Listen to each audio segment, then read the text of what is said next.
Karong panahon na dili angay magpatiyagsahay ta. Kailangan magtinabangay ta. Mao ni ampo nato sa Ginoo nga iluwas ta. Kay naay bagyo nga niabot sa ato nga naigog yun ang Bantayan Island. Mao no iabti kay karon ang Barangay Tarong niabot karon diri ang ilang mga kay baw ka kaning bagyo mga idol di gid niya angay kumpiyansahan angay ning pangandaman. Speaking of pangandaman mga idol, wa pa milanpol ang bagyo mga idol, makita na nato nga nanay hinabang. O ato makita ang bugas giripak-ripak na para ihatag sa atong mga lumulupyo diri sa barangay sa Tarong, especially ani mga nag-evacuate diri sa barangay no, sa Barangay Health Center o diri sa eskwelahan sa Barangay Tarong mga idol. Kay sa panahon karon mga idol, gi-cancel ang trabaho, lisod kay managat mao ni nindot kayo nga naay mga hinabang nga maabot sa aton nga bugas, kape, noodles og dilata para sa atong pamilya nga natay makuot or maluto sa aton adlaw-adlaw nga panginhanglan.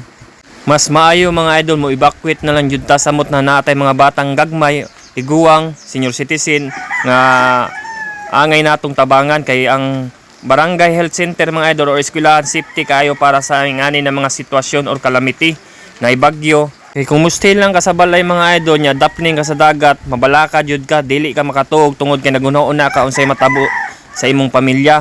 Mao nang karon pa lang mga idol, it's time to learn mga idol nga dapat ingon ani na mga sitwasyon or kalamidad mga idol dapat mo evacuate jud ka mga idol kay dili nato matagan ang panahon madisgrasya atong pamilya tungod kay nagpagahi-gahi ta. Ako lang na experience diri mga idol, safety kay mga idol og syempre mga idol dili jud ta kuyawan kay ngano naata sa saktong lugar. Mao nang ibutang sa imong hunauna og imong utok mga idol once nga naay bagyo ayaw jud kumpiyansa. Dapat evacuate jud ka samot na kung gikan ka sa nagpuyo ka sa daplin sa dagat.